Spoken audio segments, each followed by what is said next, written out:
bisa juga melalui e-learning, electronic learning, bisa juga melalui dengan Zoom.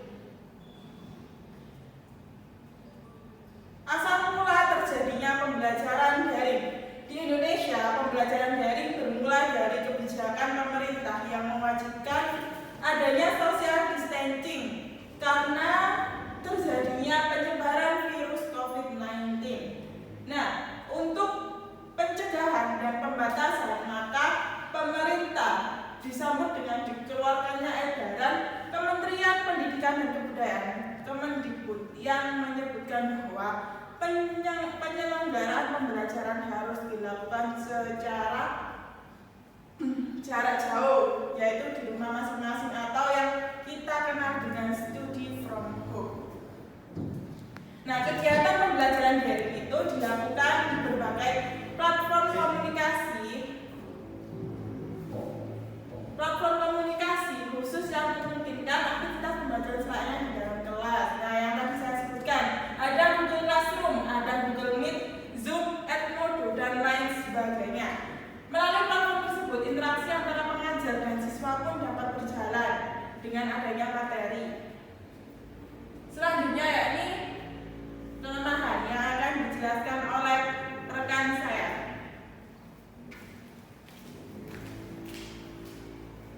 Oke, saya akan melanjutkan presentasi dari teman saya. Kelemahan menurut Munir dalam Sari 2015 adalah sebagai berikut. Yang pertama, menggunakan e-learning sebagai pembelajaran jarak jauh,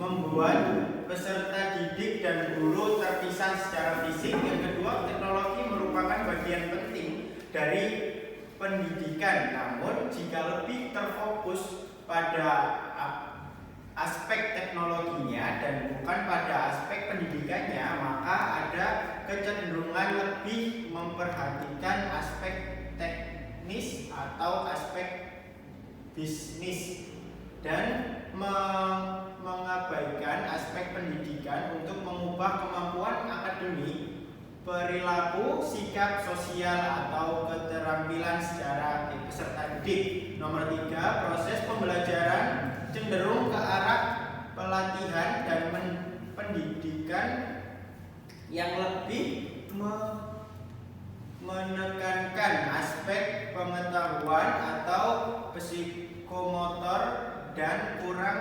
memperhatikan aspek efektif. Nomor 4, pembelajaran daring hanya dapat dilakukan jika ada akses internet. Nomor 5, pengajar dituntut mengetahui dan menguasai strategi, metode atau teknik pembelajaran berbasis TIK. Oke, selanjutnya akan dilanjutkan oleh rekan saya. Baik, selanjutnya mengenai verifikasi. Verifikasi di sini kita mengacu pada hipotesis kalimat pembelajaran daring dianggap cukup efektif. Yang pertama, sebagian besar siswa merasa senang karena menggunakan cara yang berbeda dan menggunakan aplikasi yang baru mereka temukan. Yang kedua, penggunaan teknologi meningkatkan kreativitas siswa. Yang ketiga, peserta didik memiliki banyak waktu luang di rumah sehingga mampu meningkatkan kemampuan akademik maupun non-akademik. Yang keempat, pembelajaran daring dianggap lebih fleksibel. Selanjutnya, falsifikasi terkait hipotesa pembelajaran daring dianggap cukup efektif. Yang pertama ialah pembelajaran daring melemahkan pendidikan karakter, di mana pendidikan karakter ini tidak dapat hanya dilakukan melalui virtual, melainkan perlu dilakukan dalam kegiatan sehari-hari. Hal ini selaras dengan draft kurikulum berbasis kompetensi tahun 2001.